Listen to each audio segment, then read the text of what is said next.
Harry Brailsford here at the IT Expo show in Fort Lauderdale, Florida, and I'm with Mark Herring, and I don't even know what he does, so we're going to get into that in just a moment. But folks, this show, I've gone off and on for over a decade to this show. They have a West Coast edition and an East Coast edition.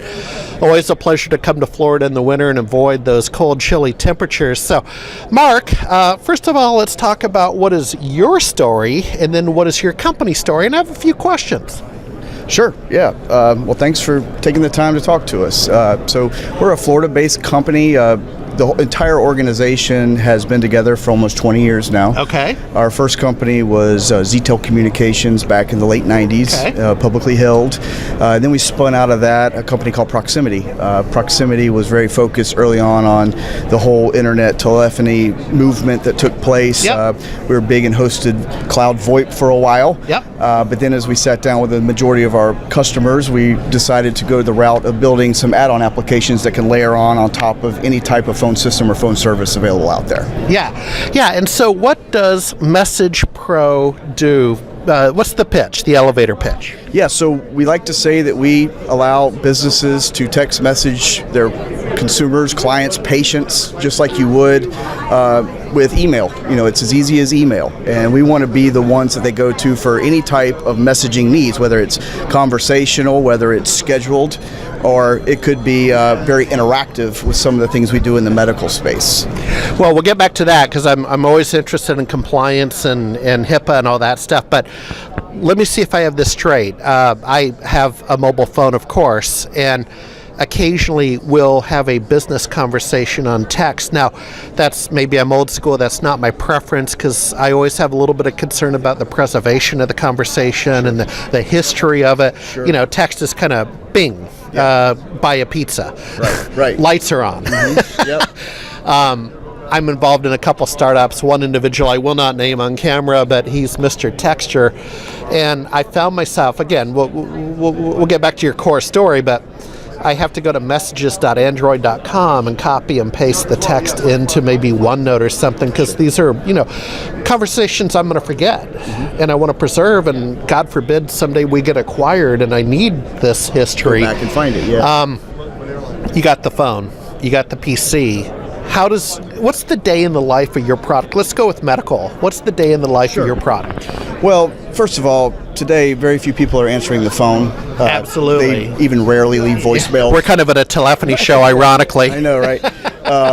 But if you look at the statistics out there, when someone receives a text message, they look at it almost instantaneously. They do. And in a lot of cases, they reply very quickly back. They do. So what we try to do is allow a medical practice or any business to cut through the clutter, and they can get any type of information they want out to that patient in this case. In our world, you can have that conversation be very open-ended, or you could go with our secure platform where you can have a HIPAA-compliant conversation. So we cover both bases there. But what's nice is we can do some creative things like MMS, sending out a link, or attaching maybe paperwork you want them to have filled out prior to coming into the medical office. A lot of things beyond just your traditional appointment reminders that you see out there, which clearly we can do that as well.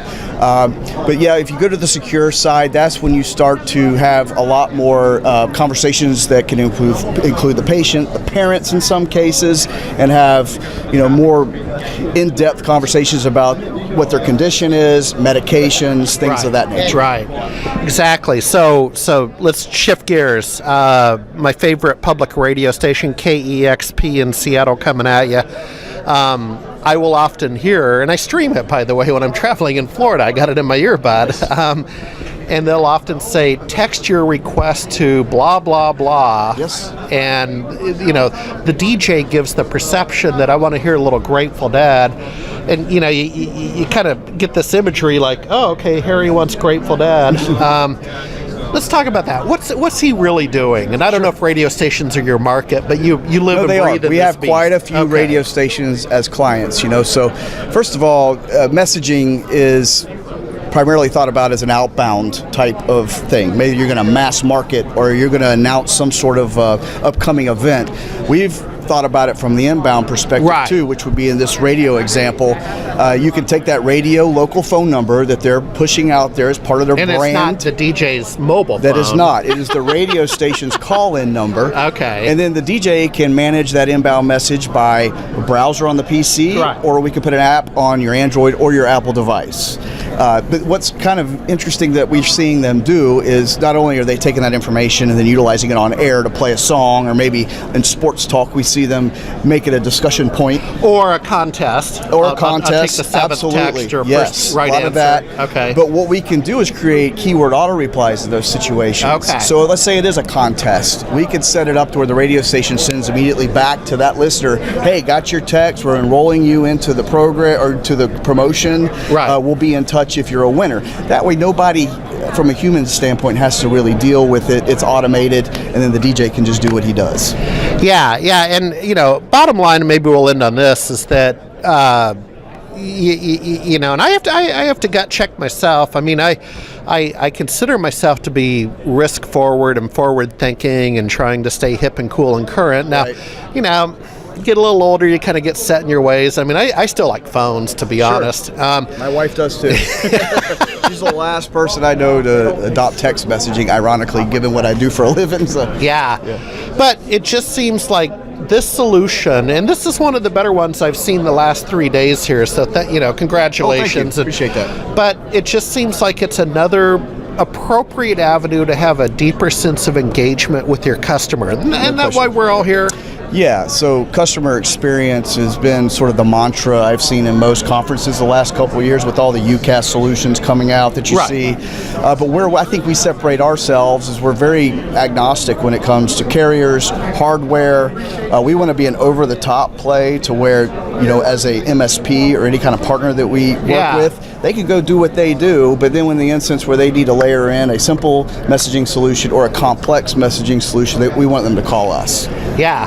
Well, sir, you're a scholar and a gentleman. I'm assuming a sipper of fine whiskey. I am, actually. All right. Thank you for your time. Sure.